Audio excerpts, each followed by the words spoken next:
I taught school for 30 odd years. Yes. And I always told my students that the final exam is coming. Yes. Regardless of whether you have an A or B, All right. you can't forget about the final exam. Yes. And some of our kids would say, well, I have an A. And they go to sleep. Yes. And then at the end, All right. they didn't have an A. Say it. So I want you to know today that the final exam for us hit us hard. Yes. Because we forgot Yes. that what we had achieved is not always promised. All right. It was here for a little while. We thought we had it forever. Yes. Then when we didn't have it, we forgot to speak up. All right. And when we didn't speak up, the final exam was what's happening in all of these states to us today. Thank you very much. And here's the speaker, my husband. Hello. Welcome again to SCLC Today. I have a special treat for you today. The SCLC National Magazine. I want to present it to you. Do you recognize that young lady on there? Well, I certainly do. And it's related to Dr. King's birthday issue. This is the Dr. King birthday issue of SCLC. And I have my lovely wife to compliment for all the work that she's done, and the board and Dr. Lafayette, as well as the staff. Wanted to honor her in this particular time. As one of my good friends said not too long ago, and I'm glad to see her on there without you. And I'm just happy that we can give her these accolades, kudos, compliments, and let her know that we're proud of the work that she's doing. On Dr. King's birthday issue, I've been asked the question many times in the last few weeks. If Dr. King was alive today, he would be 93 years of age.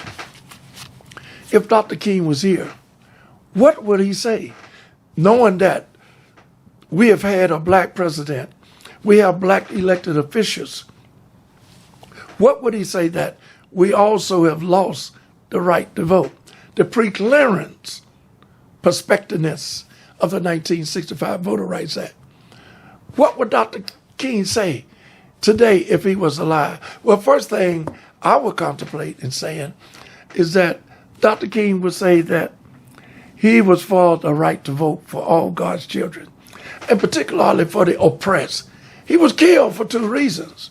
One is opposition to the Vietnam War, and his second reason he was assassinated, murdered, slaughtered, shot down, was the fact that he was creating the Poor People Campaign. The Poor People Campaign, which will bring about wealth and inclusion for people of color and poor people. So my point is, the question was asked, well, we had a black president. We have black people in Congress. We have black people in the state legislatures throughout the country who are black legislators. And we have local elected officials, city councilmen, county commissioners, state board members of education, as well as local boards of education. So, Charles, why are we continuing to fight? What would Dr. King say now? Wouldn't he say mission accomplished? No, I would say that Dr. King, in the cliche that I frequently use, would say that politics has never freed the oppressed. The oppressed must free politics. I think Dr. King would encourage me to continue to say that if he was here today. He was also say we must participate in the political ramification of things, in the process of being leaders in politics. But politics has never freed the oppressed.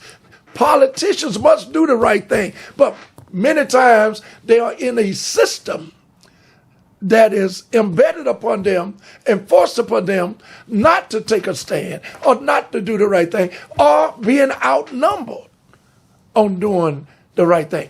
Let's talk about being outnumbered. When Section 4 and Section 5 was gutted, from the 1965 Voter Rights Act.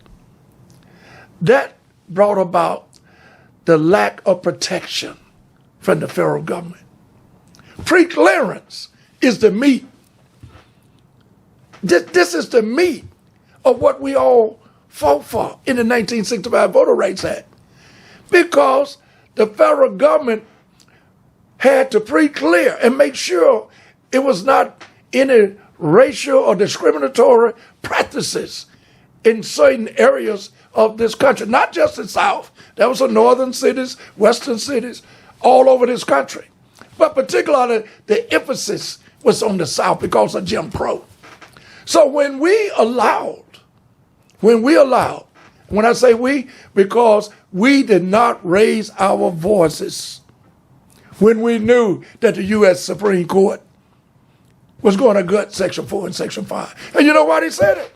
They said, we have no more racism within America because we have a black president. We have black congresspersons. We have black state legislators. We have black city councilmen and city councilwomen and ethnicity of all people, county commissioners. That's what the U.S. Supreme Court said. But they impact the fact that we had a black president. So racism is over. They use that as the bargaining point for them to eradicate and to take us back to state rights. As Dr. Lafayette, my chairman of the board, always say, that's what the civil rights movement was all about, was the 1965 Voter Rights Act in terms of voting, where we were being protected and we were being accessible, and to eliminate the discriminatory practices and fear of going to the courthouse. Many times we go to the courthouse, we think somebody's going to lock us up. Well, I remember in Carrollton, Alabama, down at the courthouse, it was a physical picture of a black young man back in the 1920s, early 30s, who was hanged in the jail cell by the officials of the county government law enforcement. And his picture still remains there today. They keep knocking out the window pane, and the picture still comes back with his face on it. That's what the courthouse resembles to a lot of black folks, because we were persecuted and prosecuted unfairly. So as I close, we want to say happy birthday, Dr. King, on your 93rd birthday. We know the fight is long. We know it's hard. And we know the art of the moral universe is long, but it also bends toward justice. God bless you and have a happy Dr. Martin Luther King Jr. birthday.